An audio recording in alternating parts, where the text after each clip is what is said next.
नमस्कार, मैं हूं सिकता देओ और शुरुआत करते हैं अयोध्या के मामले से। राम मंदिर चढ़ावा कांड में हर दिन नए खुलासे हो रहे हैं और अब जो खुलासा हुआ है उसने तो सबसे ज्यादा हैरान किया है। जांच करी पुलिस की रडार पर अब 140 लोग हैं। जी हां, 140 लोग, उनमें से 40 पर पुलिस की सीधी नजर है। तो क्या माना जाए, चढ़ावा कांड में असल में गुनहगारों की संख्या क्या सिर्फ 8 नहीं है, बल्कि उन रामद्रोहियों की संख्या अनुमान से कहीं ज्यादा है। खुलासे और भी हैं जो हर पल हर किसी को हैरान कर रहे हैं।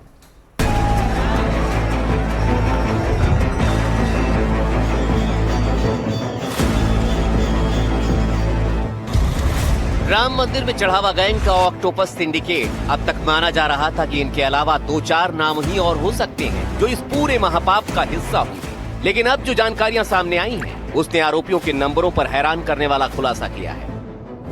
पुलिस सूत्रों के मुताबिक अभी करीब 140 और लोगों के बयान दर्ज किए जाने बाकी हैं। तो क्या माना जाए कि आरोपियों के शक के दायरे में आने वालों की संख्या 100 से ज्यादा हो सकती है, या फिर ये पूछताछ का सिर्फ हिस्सा है जिसके जरिए पुलिस असल आरोपियों पर पूरी तरह शिकंजा कसने की कोशिश कर रही है। जाहिर है, करोड़ों लोगों के आस्था स्थल राम मंदिर में करोड़ों रुपए की चंदा चोरी मामले में टिन्नू यादव और अनुकल्प मिश्रा समेत 8 आरोपी गुनाहगार हैं। लेकिन ये बात किसी को नहीं पच रही है, क्योंकि ये सभी लोग ट्रस्ट का हिस्सा नहीं हैं। ऐसे में करोड़ों की हेराफेरी अकेले मिलकर इन्होंने की हो, ऐसा संभव नहीं लगता है। इन 140 में भी एसआईटी की रडार पर सबसे ज्यादा 40 लोग हैं जिन पर कड़ी नजर रखी जा रही है। ये बात भी चौंकाने वाली सामने आई है, जिसके मुताबिक मंदिर में कार्यरत ज्यादातर कर्मचारियों का पुलिस वेरिफिकेशन यानी सत्यापन ही नहीं किया गया। उन्हें राम भरोसे ही सबसे सुरक्षित जगह की सुरक्षा और व्यवस्था में लगा दिया गया। उन्हीं में से कंट्रोल रूम, गणना कक्ष और सुरक्षा कर्मियों समेत 40 लोगों की भूमिका सबसे ज्यादा संदिग्ध मिली है। इस भूमिका में भी ट्रस्ट के पदाधिकारियों की भी भूमिका की जांच हो रही है, यानी अभी 40 लोगों पर शिकंजा कस सकता है। ये वो 40 लोग हैं जो सीधे जांच की रडार पर हैं। इस पूरे केस में एनडीटीवी इंडिया ने आपको एक सीसीटीवी फुटेज दिखाया था, जिसे अविनाश शुक्ला के घर के बाहर का बताया जा रहा है। ये वही सीसीटीवी फुटेज है। ये 5 जून शाम 8:13 का फुटेज है, जिसपे पुलिस वाले और सादे कपड़ों में बैग लिए लोग नजर आ रहे हैं। सूत्रों के मुताबिक राम मंदिर में चढ़ावा चोर को 4 जून को ही पकड़ लिया गया था और इसकी जानकारी चंपत राय को हो गई थी, लेकिन उन्होंने मामले को दबाए रखा और उसी के बाद 5 जून को अविनाश शुक्ला के घर पर पुलिस ने छापा मारा था। सीसीटीवी में जो बैग नजर आ रहा है, दावा किया जा रहा है कि इस बैग में अविनाश के घर से बरामद कैश हो सकता है। सूत्रों के मुताबिक 4 जून को काउंटिंग रूम में टॉयलेट से 3 से 4 लाख रुपए के नोटों के बंडल बरामद हुए थे। इसके बाद से सुरक्षा कर्मियों ने काउंटिंग रूम के कर्मचारी अविनाश शुक्ला के घर पर छापा मारा तो वहां से नोटों का बैग मिला। माना जा रहा है कि पुलिस के साथ मौजूद शख्स के हाथ में वही बैग है, तो इसके क्या मायने निकाले जाए। यानी ट्रस्ट को 5 जून से ही पहले चढ़ावा चोरों की पूरी जानकारी हो चुकी थी, जबकि मामला आधिकारिक तौर पर 7 जून को सामने आया था। इन सब के बीच आरोपियों के 10 ठिकानों पर पुलिस ने ताबड़तोड़ 6 से 8 घंटों तक छापेमारी की। खबर है कि दोबारा भारी मात्रा में कैश, जेवरात, प्रॉपर्टी के दस्तावेज, बैंक पासबुक बरामद हुए हैं। तो दूसरी तरफ इस चढ़ावा सिंडिकेट का मास्टरमाइंड बताया जाने वाला अनुकल्प मिश्रा, उसके बहनोई, उसके जीजा लवकुश मिश्रा की एक और 1000 वर्ग फीट की प्रॉपर्टी सामने आई है। ये अयोध्या के शहादतगंज इलाके में जयपुरिया स्कूल के पीछे है। ये प्रॉपर्टी लवकुश मिश्रा की पत्नी के नाम पर है, जिसकी रजिस्ट्री साल 2025 में ही कराई गई थी। यहाँ 3 मंजिला मकान बन रहा है, जिसकी बनने की कीमत ही करीब 1 करोड़ के आसपास बैठ रही है। इसमें जमीन की कीमत करीब 25 लाख रुपए, एक फ्लोर बनने की कीमत करीब 30 लाख रुपए, इस तरह से दूसरे फ्लोर बनने की कीमत करीब 25 लाख रुपए और तीसरे फ्लोर की कीमत करीब 25 लाख। जमीन सहित ये कीमत 1 करोड़ 5 लाख तक पहुंच जाती है। जबकि खबर है कि लवकुश मिश्रा की सैलरी सिर्फ 17,000 रुपए है। ऐसे में कैसे वो 1 करोड़ रुपए का मकान बनवा रहा है। अयोध्या के शहादतगंज इलाके में क्या ये आलीशान मकान चंदा चोरी से तैयार हो रहा था? ये मकान है आरोपी लवकुश मिश्रा का और इस मकान के 2 मंजिल बन चुके हैं, जबकि तीसरे मंजिल को बनाने का काम चल रहा था और आप ऊपर सरिये लगे हैं, देख सकते हैं कि तीसरी मंजिल तैयार होने वाली थी। लेकिन उसके पहले ही जो लवकुश मिश्रा है उसको गिरफ्तार कर लिया गया। लवकुश के बारे में जानकारी मिली है कि इस मकान के अलावा उसने एक प्रॉपर्टी और ली है और उस प्रॉपर्टी की भी जांच चल रही है। तो आरोपियों की संपत्तियों की जांच चल रही है कि आखिर महज कुछ हजार रुपए पाने वाले आरोपी कैसे अयोध्या के अलग अलग इलाकों में करोड़ों की संपत्तियां खड़ी कर रहे थे। ये सुप्रिया मिश्रा लवकुश मिश्रा की पत्नी के नाम पर रजिस्ट्री है इसकी। और कितना बड़ा मकान है? 1000 स्क्वायर फीट का मकान है। अच्छा जी। और लवकुश मिश्रा यहाँ पर खुद आता था कभी कभार? आते थे, दूसरे तीसरे चौथे आते थे, 3-4 दिन पर ठेके पे काम चल रहा था। अब लेबर मिस्त्री काम करते थे, तो जब पेमेंट करना होता था तो आते थे। यानी हर दिन के साथ शिकंजा कसा जा रहा है, खुलासे हो रहे हैं। अब निशाने पर ट्रस्ट के पदाधिकारी भी आते दिखाई दे रहे हैं। ऐसे में सच की राह पर चलने वाला तो बचेगा और उम्मीद करते हैं कि रामदोही अपने किए गए कुकृत्यों के अंजाम तक पहुंचाया जाएगा। मुकेश सिंह सेंगर, अजय दुबे और रणवीर के साथ ब्यूरो रिपोर्ट, एनडीटीवी इंडिया। और अयोध्या से जुड़ रहे हैं हमारे सहयोगी मुकेश सिंह सेंगर। मुकेश, जैसे जैसे इस जांच में तेजी आ रही है वैसे वैसे परतें भी उठ रही हैं। इससे रियल एस्टेट जुड़ रहा है, बैंक के कर्मचारी भी जुड़ रहे हैं। देखिए, बिल्कुल जांच का दायरा लगातार बढ़ता जा रहा है और अयोध्या पुलिस अब कई बड़े नाम जो हैं जो इस मामले में हैं उनको नोटिस जारी करने वाली है। चंपत राय जो कि महासचिव रहे हैं ट्रस्ट के, उनसे पूछताछ हो चुकी है। इसके अलावा अनिल मिश्रा और साथ में जो ट्रस्टी गोपाल राव हैं उनसे भी पूछताछ की तैयारी है। इसके अलावा 140 और लोगों को भी नोटिस जारी किया जाएगा, जिसमें बैंक के कर्मचारी हैं, सिक्योरिटी गार्ड्स हैं, इसके अलावा मंदिर में काम करने वाले लोग हैं, इनसे भी पूछताछ होगी। पुलिस के मुताबिक जो आरोपी पकड़े गए हैं उनके घरों से बड़ी मात्रा में कैश, इसके अलावा गहनों के बिल मिले हैं, साथ में पासबुक बरामद हुई हैं और संपत्तियों के दस्तावेज हैं। अब आरोपियों की संपत्तियों की जांच की जा रही है कि आखिर कैसे आरोपियों ने पिछले कुछ सालों में करोड़ों की प्रॉपर्टियां बनाई हैं अयोध्या के अंदर और अयोध्या के बाहर भी, तो वो जांच भी जारी है। इसके अलावा क्या इस पूरे मामले में किसी और की भूमिका है, उसको लेकर भी जांच चल रही है। हालांकि अब तक किसी बड़े नाम को लेकर पुलिस ने ये नहीं कहा है कि वो चोरी में शामिल है, लेकिन फिर भी जांच का दायरा बहुत बड़ा है, मामला हाई प्रोफाइल है, इसीलिए पुलिस हर जांच का दायरा बहुत बड़ा है और इसकी कई परतें हैं और जैसे जैसे तेजी आ रही है इन परतों को हम उठता देख भी रहे हैं। अब नजर रखें, लौटेंगे आपके पास, फिलहाल शुक्रिया। तो चढ़ावा चोरी मामले में पुलिस और एसआईटी की जांच हो रही है, मंदिर ट्रस्ट के अधिकारियों से पूछताछ हो रही है, मंदिर में गणना करने वाले कर्मचारियों से सवाल जवाब भी हो रहे हैं, जिस बैंक में पैसा जमा होता था वहां के कर्मचारियों से पूछताछ हो रही है। पुलिस की छापेमारी में भारी मात्रा में कैश, ज्वेलरी, प्रॉपर्टी के दस्तावेज और बैंक पासबुक बरामद होने की भी खबरें हैं। वहीं इस मामले में के सामने आने के बाद अयोध्या के वकीलों ने ऐलान कर दिया है कि वो आरोपियों का मामला नहीं लड़ने वाले।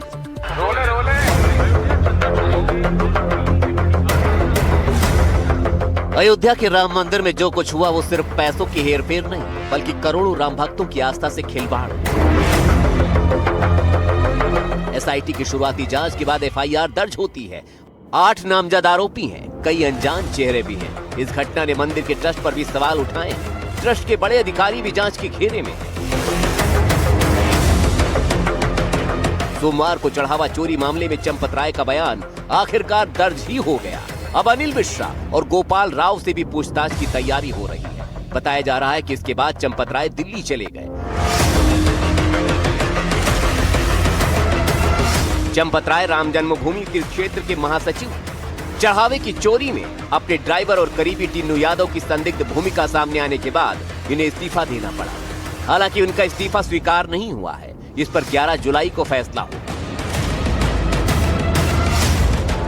राम मंदिर निर्माण और उसके बाद की पूरी व्यवस्था में चंपत की भूमिका सबसे खास रही है, इसलिए उनके बयान काफी अहम माने जा रहे हैं।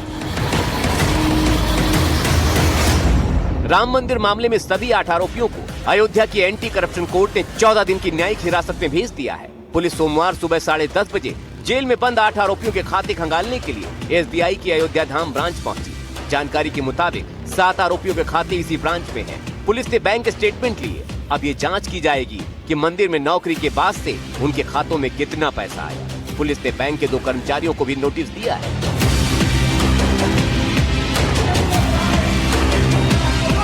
इस बीच अयोध्या के वकीलों ने एक बड़ा बयान दिया। वकीलों ने साफ कर दिया है कि अयोध्या का कोई भी वकील आरोपियों का केस नहीं लड़ेगा। जो भी ऐसा करेगा उस पर 5 लाख रुपए का जुर्माना लगेगा और सदस्यता भी रद्द हो सकती है। मुकदमा लड़े तो वो लड़े, एप्लीकेशन देगा, उसे अनुमति दे दी जाएगी। अगर वो पैसा इतनी बड़ी चोरी हुई, इतने करोड़ों कई करोड़ों की, तो 5 लाख रुपए पर हेड तो वकीलों को वो दे ही सकता है। वो वकील ला के हमारे यहाँ वकालत खाने में जमा करेंगे, जितने नाम ले जाने चाहते हैं उतना नाम ले लें, उसी पैसे का प्रोसिक्यूशन पैरवी करेगा। बार एसोसिएशन ने चंपत राय, अनिल मिश्रा और गोपाल राव के खिलाफ भी मोर्चा खोल दिया है। वकीलों ने मांग की इन तीनों को 3 दिन के भीतर अयोध्या छोड़ देनी चाहिए, वरना अयोध्या जाम कर दी जाएगी। जिलाधिकारी साहब को पत्र देंगे कि ये जिलाधिकारी और वरिष्ठ पुलिस अधीक्षक को कि मुकदमा दर्ज कराएं श्री चंपक राय, अनिल मिश्रा और गोपाल राव के खिलाफ, क्योंकि प्रथम दृष्टया लोगों का ये कहना है कि इसमें दोषी लोग जो है बचे हुए हैं। कटघरे में वो लोग हैं जो निर्दोष हैं, जिन्होंने एक एक आदमी को प्लान किया है, वो लोग लाए गए हैं। इसमें बड़ी चोरी हुई है, घोटाला भी बहुत है। निर्माण से लेकर के आज तक जांच की जाए, इस बात के लिए एप्लीकेशन दी जाएगी।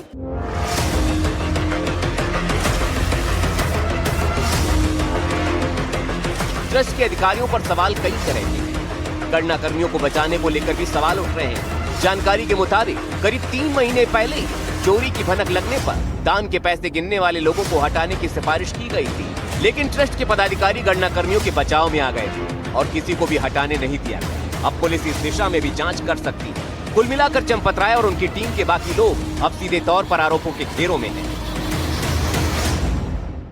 कहीं कुछ नहीं होने वाला, केवल मिली मार चल रही है। एसआईटी बनाकर देशवासियों को ठगने और बेवकूफ बनाने का तरीका चल रहा है। जब 5 तारीख को पहली बार रुपया बरामद हुआ था, छापा पड़ा था, तो 5 तारीख को पहली बार एफआईआर क्यों नहीं कराया? चंपत राय ने, जो महासचिव थे ट्रस्ट के, जब 5 तारीख को पहली बार पैसा घर से बरामद हुआ चढ़ावा चोरी का, तो 5 तारीख को एफआईआर क्यों नहीं कराई गई? क्यों नहीं 5 तारीख को मुकदमा दर्ज कराया गया? क्यों चंपत राय ट्रस्ट के लोगों ने इसको छुपाने का काम किया? इस बीच पुलिस और राजस्व विभाग की टीमों ने सभी 8 आरोपियों के घरों पर ताबड़तोड़ छापेमारी की।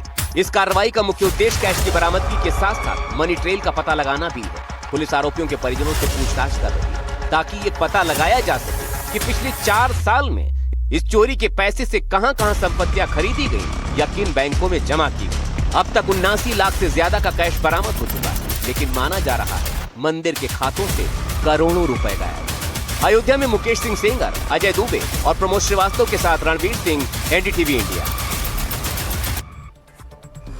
तो राम मंदिर में चढ़ावा चोरी के मुद्दे ने पूरे देश को हिलाकर रख दिया है।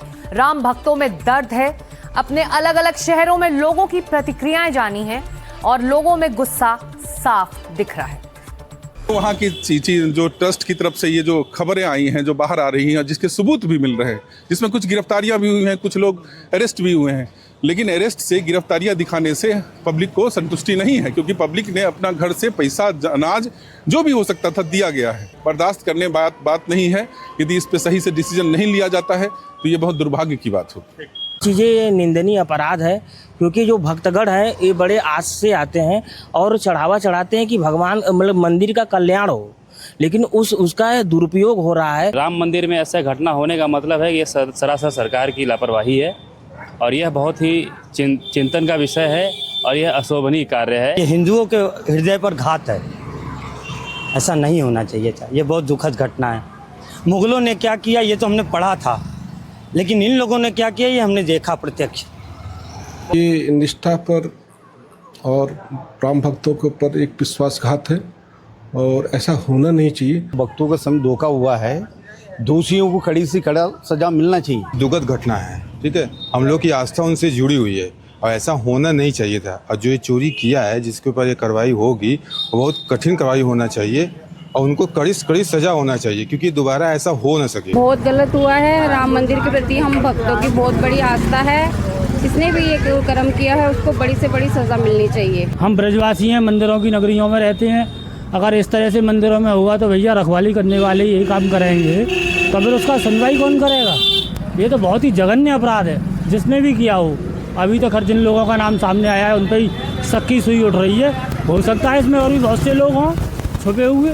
तो देखो, ठाकुर जी का पैसा खाने वाले लोग तो कभी शांति से रहेंगे नहीं। उनको इस जन्म में भी भोगना है भैया, और ऊपर जाके भी भोगना है। उन्होंने क्या सोच के किया, उनकी क्या पॉलिसी थी, ये अकेले 8 बंदे तो कर नहीं सकते। तो मेरी ये सोच है कि इनका ऊपर हाई लेवल तक इनके साथ बंदे हों, छोटा घपला नहीं है, और 2-4 बंदे नहीं कर सकते हैं ये, तो इनके साथ और भी बंदे जो ऊपर वाले होंगे, कुछ ना कुछ अटैच होंगे इनके साथ। हम लोग मंदिर जाते हैं और वहाँ पैसा चढ़ाते हैं कि वो पैसा लोगों की सेवा में लगे, काम में लगे, और उसके बाद कुछ असामाजिक तत्व जो है अगर ऐसे प्रकार के घटना करते हैं, कार्य करते हैं, तो ये बहुत ही ऐसे उन्होंने है। उनको सख्त कठोर से कठोर कार्रवाई होना चाहिए, क्योंकि ऐसी बाद में, क्योंकि देश में विभिन्न मंदिर हैं, कई जगहों पर मंदिर हैं और लोग अपनी आस्था के साथ जाते हैं, तो दोबारा ऐसा ना हो, इसके लिए कठोर से कठोर सज़ा उनको मिलनी चाहिए और आजीवन कारावास हो, बहुत अच्छी वाली बात रहेगी। राम मंदिर में जो चोरी हुई है वो बहुत गलत हुई है, ऐसा नहीं होना चाहिए। हिंदुओं का धर्म नहीं है, गलत हुआ है, ये बहुत गलत हुआ है। तो जाहिर है चढ़ावा चोरी कांड में मंदिर के अंदर से लेकर कैश वैन और बैंक के कर्मचारियों भी शक के दायरे में आ चुके हैं, और जांच आगे बढ़ी तो अब बैंक के वो विभीषण भी खुलकर सामने आ गए हैं, जिन्हें चढ़ावा सिंडिकेट की चोरी करने वाली टीम का अहम हिस्सा माना जा रहा है। अब पुलिस ने बैंक के अंदर बैठे विभीषणों की परतें खंगालनी भी शुरू कर दी है।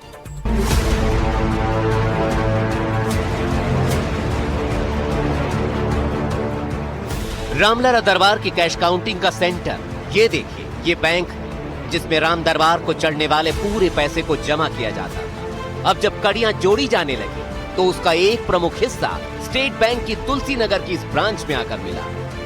ये तुलसी नगर का स्टेट बैंक ऑफ इंडिया है, जहां पर ट्रस्ट का अकाउंट है, और यहीं पर दान का जो पूरा कैश है और जो गहने हैं, जो भी चढ़ावा था वो यहाँ पर आता था, और यहीं पर यही के कुछ कर्मचारी भी जांच के दायरे में है। पता लगा कि दान की गिनती करने वाले SBI के 2 कर्मचारी भी चोरों की जमात में शामिल हैं।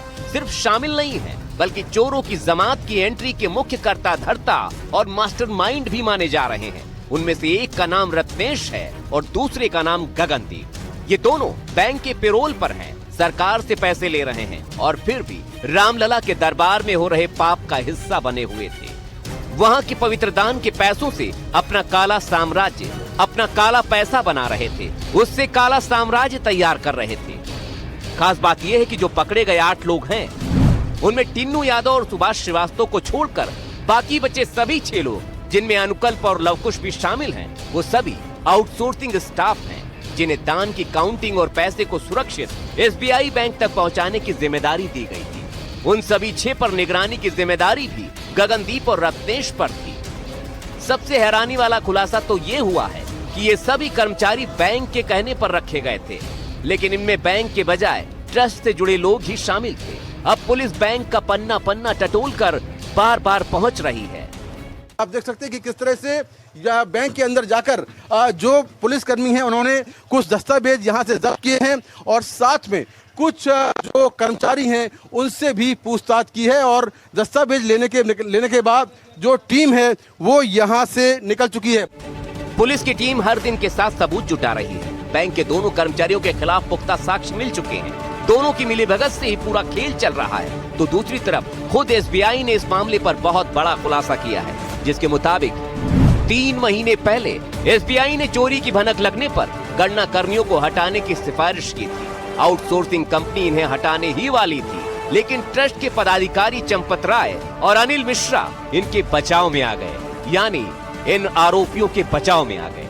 उनके रसूख के आगे बैंक कर्मचारी बेबस हो गए और चोरी का ये खेल चलता रहा। जांच में सामने आया है कि आरोपी अनुकल्प, लवकुश, मनीष, रमाशंकर, अवनीश और करुणेश ट्रस्ट पदाधिकारियों के करीबी या रिश्तेदार हैं। इन्हें सैलरी तो बैंक देता था, लेकिन ये सब कर्मी मंदिर ट्रस्ट के लोग थे। यानी अब ट्रस्ट के उन बड़े पदाधिकारियों पर सीधे तौर पर उंगली उठनी जायज है, जिन पर उंगलियां तो लगातार उठती रही हैं, लेकिन उन पर एक्शन अभी भी गायब है। Bureau report, NDTV India.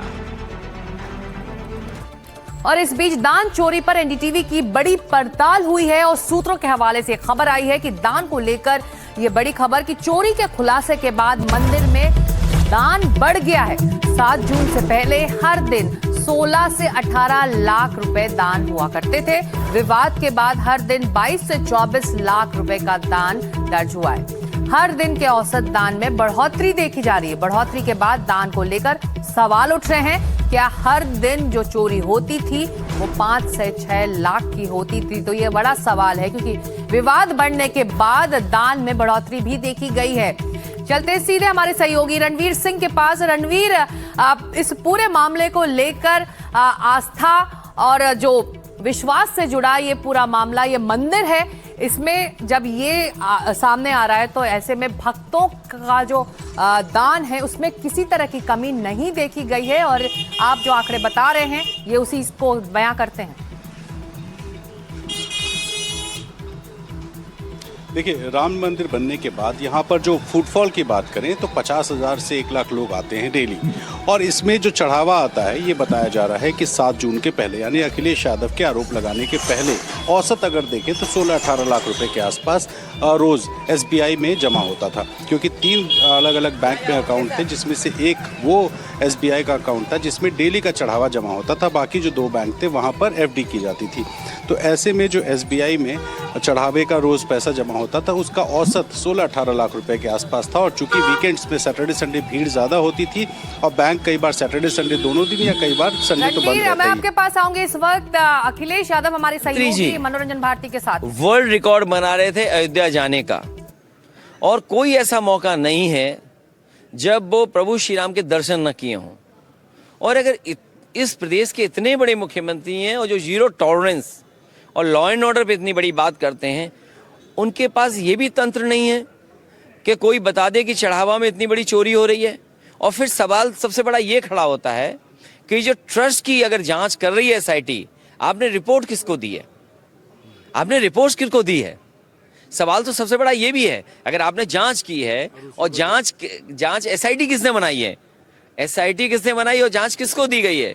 क्या SIT की भी जांच होगी? क्या SIT की जांच के लिए कौन संस्था होगी? फिर आपका कहना है कि जो जांच कर रहा है वही निगरानी भी कर रहा है और चोरी भी वही कर रहा है। जब आप ट्रस्ट के मेंबर हैं और आप ट्रस्ट की जांच कर रहे हैं, आप ही ने SIT बनाई है, तो इससे श्रद्धालु जो लोग हैं, जो आस्था रखते हैं, वो कैसे सच्चाई तक जानेंगे? इसीलिए मैंने कहा कि प्रभु श्री राम, मर्यादा पुरुषोत्तम राम, उनको माफ कर देंगे, केवल ये चढ़ावा जो चोरी हुआ वो रख दें, क्योंकि ये बात खुल गई है। और केवल यही नहीं खुली, सुनने में आया है कि जो अंडरग्राउंड अनरजिस्टर्ड लोग हैं, आपने कहा कर्नाटक से तार जुड़े हैं, वो कैसे?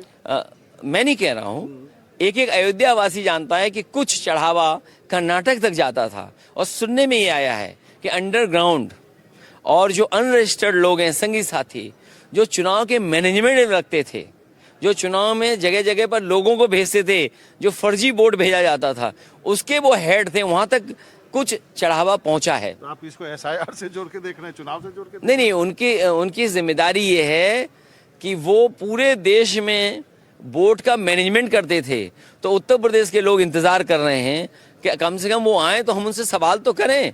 मुख्यमंत्री ने कहा है कि आइए चलिए मथुरा चलते हैं, कृष्ण मंदिर बनाते हैं। आपके कार्यकाल में नहीं बन पाया कृष्ण मंदिर। नहीं भाई, प्रभु श्री राम के यहाँ चढ़ावा चोरी कर लिया, माखन चोर जिन्हें बोलते हैं, उनका भी चढ़ावा चोरी करने का इरादा है क्या आपका?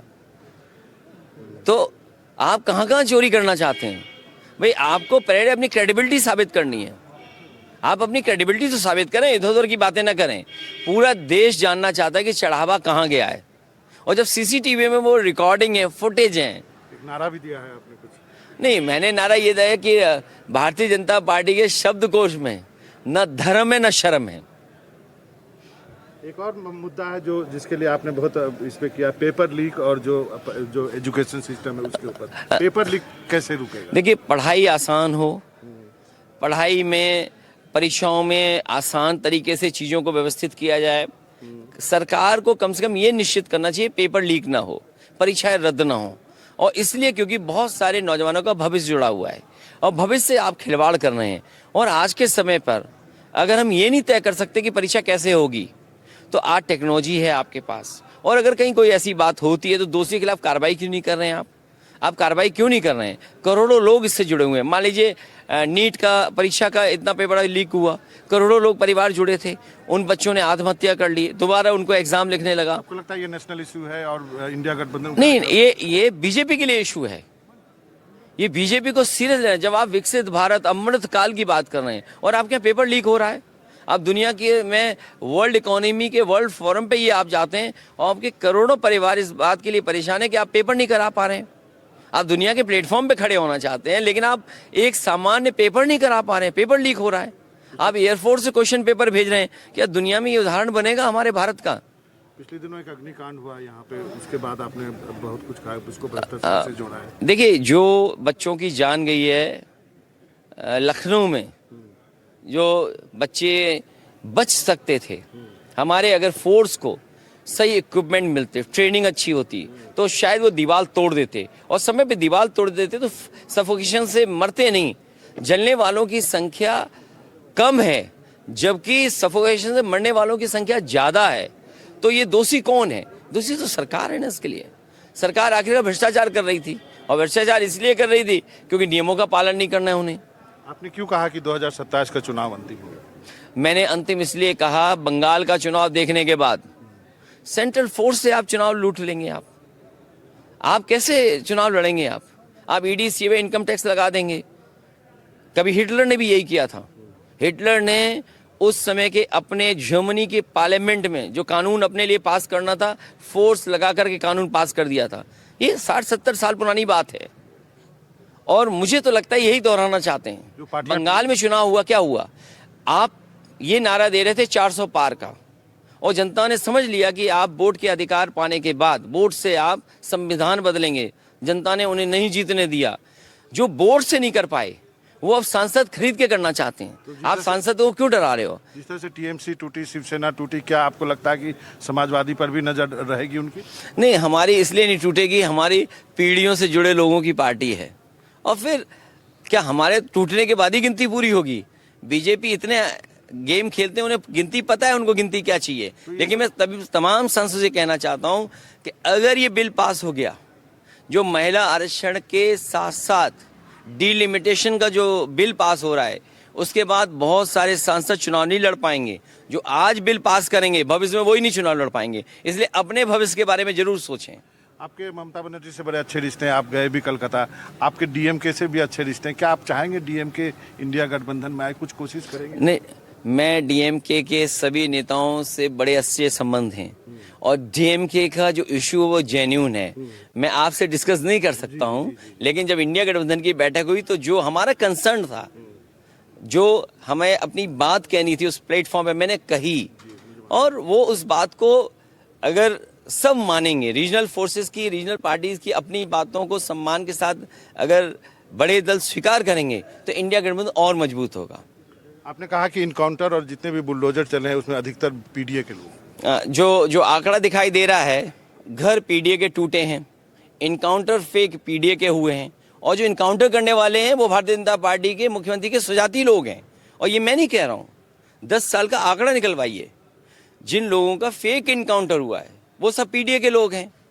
जो करने वाले हैं वो मुख्यमंत्री के सुजाती लोग हैं। ये मैं नहीं कह रहा हूँ, ये तो आंकड़े और सर्विस की जो लोग पोस्ट हैं वो आंकड़े में देख रहा हूँ। ये जो पार्टियां टूट रही है, किसका वन नेशन वन इलेक्शन से कोई ताल्लुक है इसका? सोचना तो हमें ये चाहिए कि जो प्रधानी का चुनाव नहीं करा पा रहे, वो कह रहे हैं वन नेशन वन इलेक्शन कराएंगे, और वन नेशन इलेक्शन इसलिए ये नारा दे रहे हैं जिससे डिलिमिटेशन वो पास कर दें, महिला आरक्षण वो ले आए, अपने हिसाब से पार्लियामेंट बना लें, अपना बहुमत रहे, और विपक्ष की भूमिका कोई देश की राजनीति में न रहे। कांग्रेस के साथ गठबंधन में चुनाव लड़ेंगे यूपी, इंडिया गठबंधन और मजबूत करेंगे। राजेंद्र गौतम को बनाया गया है, क्या आपको लगता है कि कुछ एक संदेश है आपके? देखिए, मायावती जी के लिए भी? नहीं, मैं वो नहीं हूँ।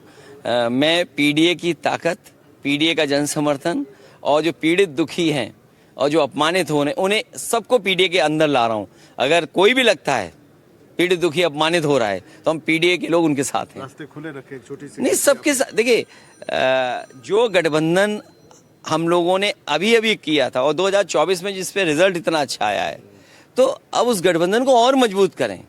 कोई ऐसी बात ना करें जिससे गठबंधन कमजोर दिखाई दे। कांग्रेस को सीख दे रहे हैं? नहीं, मैं किसी दल को सीख नहीं दे सकता हूँ। कांग्रेस मुझसे बहुत जानकार पार्टी है। तो बातचीत शुरू हुई है, अभी होनी है? नहीं, मैं इस पे कुछ नहीं बोलूंगा, क्योंकि जो रणनीति होगी वो बता नहीं सकते। बहुत बहुत शुक्रिया। थैंक यू मनोरंजन, थैंक यू। एक्सक्लूसिव एक्सक्लूसिव बातचीत समाजवादी पार्टी के मुखिया अखिलेश यादव से एनडीटीवी से बात करते हुए उन्होंने तमाम विषयों पर अपनी राय दी है, प्रतिक्रिया दी है, जिसको लेकर अब अंदाजा लग रहा है कि कौन से वो मामले होंगे।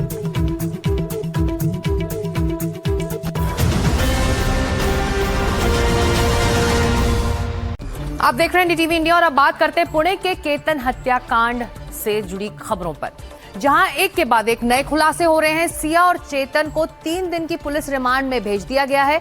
जानकारी के मुताबिक पूरी फुल प्रूफ प्लानिंग की गई थी, कोड वर्ड्स और सिग्नल बनाए गए थे, ड्रामा तैयार किया गया ताकि केतन किसी भी तरह से बच ना पाए। इस पूरी साजिश में 34 मिनट पहले का कॉल भी मौत की बड़ी वजह बन गया। एक बहुत हाई प्रोफाइल शादी होने जा रही थी, करोड़ों रुपए खर्च हो रहे थे, लेकिन उससे पहले ही अपने प्रेमी के साथ मिलकर अपने मंगेतर केतन को खाई में धक्का दे देती है सिया गोयल। केतन की मौत हादसा साबित करने की कोशिश होती है, लेकिन मुख्य आरोपी सिया और उसके प्रेमी चेतन चौधरी की पूरी कहानी के पन्ने खुलने लगते हैं तो खुलते ही जा रहे हैं। सिया चेतन का प्लान, केतन हत्याकांड। खुलासा नंबर 1 करोड़ का खेल। सिया और केतन दोनों का परिवार काफी संपन्न है, पुणे के बड़े कारोबारी परिवार है, लेकिन ये सामने आ रहा है कि चेतन सामान्य परिवार से था। जानकारी के मुताबिक साजिश के तहत सिया गोयल ने केतन अग्रवाल से शादी की शॉपिंग करने के बहाने करीब 1 करोड़ रुपए लिए थे। सिया ने ये पैसे चेतन तक पहुंचाए ताकि चेतन इस पैसे का इस्तेमाल कर अपने करियर और बिजनेस को पूरी तरह सेटल कर सके। बताया जा रहा है कि केतन अग्रवाल ने अपनी मंगेतर सिया पर आंख मूंद कर भरोसा किया था। सिया और चेतन ने प्लानिंग की थी कि केतन की हत्या के बाद सिया अगले 3 साल तक अपने परिवार के सामने अविवाहित बनी रहेगी। जैसे ही चेतन बिजनेस में सेटल हो जाएगा, दोनों शादी कर लेंगे। खुलासा नंबर 2, बैठना, पानी पीना, धक्का देने का सिग्नल। 18 जून को सिया ने केतन को प्री बर्थडे सेलिब्रेशन के लिए पुणे के पास लोहागढ़ किले पर बुलाया। अब यह सामने आ रहा है कि केतन को धक्का कैसे दिया जाएगा, इसके लिए कोड वर्ड और साइन तैयार थे। सामने किसी बहाने से बैठ जाना था। यह बहाना पानी पीने का हो सकता था या फिर शूलेसेस बांधना। यानी प्लान था कि सिया और केतन आगे चल रहे होंगे, उनके पीछे चेतन होगा। दोनों जब पहाड़ी की ऊंचाई पर पहुंचेंगे तो सिया पानी पीने के बहाने बैठ जाएगी और केतन को धक्का दे देगा चेतन। कुछ ऐसा ही हुआ। जानकारी के मुताबिक सिया इसलिए बैठ गई ताकि अगर केतन उसका सहारा लेकर रुकने की कोशिश करे तो वह ऐसा ना कर पाए। डर यह भी था कि केतन ने अगर सिया को पकड़ लिया तो वो भी गिर सकती थी। पुलिस ने रविवार को सिया के साथ लोहागढ़ किले पर ले जाकर एक डमी की मदद से पूरे क्राइम सीन को रिक्रिएट किया ताकि घटनाक्रम को पूरी तरह सत्यापित किया जा सके। खुलासा नंबर 3, 34 मिनट पहले वो डेथ कॉल। ये जानकारी सामने आ चुकी है कि चेतन अपना मोबाइल अपनी दुकान पर ही छोड़ गया था ताकि पुलिस जांच को गुमराह कर सके। चेतन अपने साथ दुकान के एक कर्मचारी का मोबाइल ले गया था, लेकिन जानकारी के मुताबिक पुणे ग्रामीण पुलिस की टेक्निकल सर्विलांस टीम ने आरोपी सिया गोयल और चेतन चौधरी के मोबाइल हैंडसेट की गहन फॉरेंसिक जांच की है। पूरी साजिश का सबसे बड़ा डिजिटल सबूत ढूंढ निकाला है। सीडीआर के मुताबिक 18 जून को लोहागढ़ किले पर केतन अग्रवाल को पहाड़ी से नीचे धकेले जाने से ठीक 34 मिनट पहले सिया और चेतन के बीच आखिरी बार फोन पर बात हुई थी। जांचकर्ताओं का मानना है कि इस आखिरी कॉल के दौरान ही सिया ने किले के उस खास व्यू पॉइंट पर केतन की सटीक लोकेशन और वहां आसपास पर्यटकों की मौजूदगी न होने का फाइनल सिग्नल चेतन को दिया था। पुलिस सूत्रों के अनुसार दोनों आरोपियों ने वारदात को अंजाम देने के तुरंत बाद अपने अपने फोन से करीब 3 महीने का पूरा चैट बैकअप और वॉइस नोट्स डिलीट कर दिए थे। व्हाट्सएप और इंस्टाग्राम चैट्स को रिकवर करने के लिए गांधीनगर की सेंट्रल फॉरेंसिक साइंस लैबोरेटरी यानी CFSL की मदद ले रही है। पुलिस अब दोनों के डिलीटेड डेटा, लोकेशन लॉग्स और आखिरी कॉल के समय के इंटरनेट IP एड्रेस का मिलान कर रही है ताकि कोर्ट में इसे प्री प्लान मर्डर के तरह सबूत के तौर पर पेश किया जा सके। केतन अग्रवाल मर्डर मामले में हर दिन नए खुलासे हो रहे हैं। ऐसे में पुलिस के हाथ अब एक सुराग लगा है कि किस प्रकार चेतन ने हत्या वाले दिन जबरन अपना फोन अपनी दुकान पर भूलाया और अपने एक कर्मचारी का फोन अपने साथ ले आया ताकि वो पकड़ा ना जा सके। ऐसे में पुलिस फिलहाल चेतन के मोबाइल और साथ ही उसके कर्मचारी नीरज के भी मोबाइल फोन की जांच कर रही है। खुलासा नंबर 4, चेतन का हुडी और स्कूटर। सिया और चेतन की प्लानिंग कितनी शातिर थी, इसे इस बात से समझिए कि एक एक बात का ध्यान रखा गया। कार की जगह चेतन ने स्कूटर का इस्तेमाल किया था। जानकारी के मुताबिक चेतन चौधरी टोल प्लाजा के इलेक्ट्रॉनिक रिकॉर्ड और सीसीटीवी ट्रैकिंग से बचने के लिए कार के बजाय स्कूटर से लोनावाला के लोहागढ़ किले पहुंचा था। उसी स्कूटर से वापस पुणे लौट आया, जिसे अब पुलिस ने जब्त कर लिया है। किले पर चढ़ते समय चेतन ने अपनी पहचान छिपाने के लिए हुडी जैकेट पहन रखी थी, जिसे बाद में उतारकर उसने सिर्फ काली टी शर्ट पहन ली। भागते समय हुडी दोबारा पहन ली, लेकिन किले की सीसीटीवी में हुडी पहने चेतन कैद हो गया। शक गहरा जाता है कि चिलचिलाती धूप में सर्दियों वाले कपड़े पहनकर कौन आता है। खुलासा नंबर 5, गूगल यूट्यूब पर प्लान सर्च। ये सामने आ रहा है कि दोनों ने मर्डर कैसे करें, इसका प्लान बनाने के लिए इंटरनेट का सहारा लिया। आरोपियों ने गूगल और यूट्यूब पर मर्डर के अलग अलग तरीकों को गहराई से सर्च किया था, जिसके बाद उन्होंने केतन को लोहगढ़ किले की ऊंचाई से नीचे फेंकने का प्लान फाइनल किया। आरोपियों ने इंटरनेट पर यह भी सर्च किया कि ऊंचाई से गिरने पर मौत की संभावना कितनी होती है और कौन से तरीके से हत्या करने पर पकड़े जाने का खतरा सबसे कम रहता है। सूत्रों का कहना है कि केतन अग्रवाल की हत्या करने के लिए चेतन और सिया ने पहले क्राइम रिहर्सल भी किया था। गूगल और यूट्यूब पर बकायदा सर्च किया गया कि आखिर किसी को कितने गहरी खाई में फेंका जाए ताकि वो ना बच सके। इसी के साथ पहले भी चेतन और सिया द्वारा लोहगढ़ किले के इस स्पॉट पर रेकी की गई थी। डिजिटल फॉरेंसिक जांच में आरोपियों के फोन से गूगल और यूट्यूब की सर्च हिस्ट्री और वो डिलीटेड चैट्स बरामद करने की कोशिश की जा रही है, जिसमें लोहगढ़ के उस खास स्पॉट का जिक्र था। पुणे में सूरज कापसे के साथ सुजाता द्विवेदी, एनडीटीवी इंडिया। उधर पुणे में 4 साल की बच्ची के साथ दरिंदगी करने वालों को कोर्ट ने फांसी की सजा सुना दी है। 1 मई को पुणे के नसरापुर गांव में भीमराव कांबले ने 4 साल की बच्ची को बहाने से बुलाया, फिर उसके साथ दरिंदगी की। 65 साल के आरोपी को पुणे की अदालत ने पॉक्सो की 3 धाराओं के तहत आरोपी बनाया है और सजा देते हुए फांसी की सजा सुना दी है। नाम भीमराव कांबले, उम्र 65 साल, जुर्म 4 साल के बच्चे से दरिंदगी, सजा फांसी। ऐसा कुकर्म जिसे सुनकर ही रूह कांप जाए। 65 साल के भीमराव कांबले पर आरोप थे कि उसने 4 साल की बच्ची से दुष्कर्म किया। ये घटना 1 मई को पुणे के नसरापुर गांव में हुई थी। आरोपी बच्ची को खाना खिलाने और नया बछड़ा दिखाने के बहाने अपने साथ ले गया, दुष्कर्म किया और हत्या कर दी। इस घटना के बाद राज्य में बड़े पैमाने पर प्रदर्शन हुए थे और हाईवे जाम किया गया था। पुणे रेप मर्डर केस, 59 दिन में फैसला, आरोपी को फांसी। भीमराव प्रभाकर कांबले ने अपना जुर्म कबूल कर लिया था। इस मामले में 26 जून को पुणे की विशेष अदालत ने आरोपी को दोषी करार दिया और अब सजा सुना दी। मामले में फास्ट ट्रैक कोर्ट चलाया गया। रेप और हत्या के सभी मामलों में दोषी पाया गया। पॉक्सो एक्ट की धाराओं में भी दोषी पाया गया। अदालत ने यह मामला रेयरेस्ट ऑफ द रेयर माना और आरोपी को सजाए मौत सुना दी। 55 दिनों तक चली रोजाना इन कैमरा सुनवाई। 1200 पन्नों की चार्जशीट तैयार की गई। 55 गवाह और वैज्ञानिक साक्ष्यों के दम पर आरोपी को दोषी करार दिया गया। भीमराव कांबले एक मजदूर के रूप में काम करता था। 6 विवाहित बेटियों और 1 बेटे का पिता है। उसके खुद के 11 पोते पोतियां हैं। कांबले पर पहले भी मामले दर्ज हो चुके हैं। 1 मई 2026 को हुई इस दिल दहला देने वाली वारदात ने पूरे राज्य को झकझोर दिया था। इंसाफ की मांग को लेकर कई आंदोलन हुए थे। आखिरकार 29 जून को फैसला आया और फांसी की सजा का ऐलान हुआ। पुणे में यशपाल सोन कांबले और अक्षय के साथ ब्यूरो रिपोर्ट, एनडीटीवी इंडिया। इस बुलेटिन में इतना ही, लेकिन एनडीटीवी इंडिया में लगातार खबरों का सिलसिला जारी रहेगा। कहीं मत जाइए, ले रहे हैं एक छोटा सा ब्रेक के बाद इसी तरह खबरें जारी रहेंगी। नमस्कार।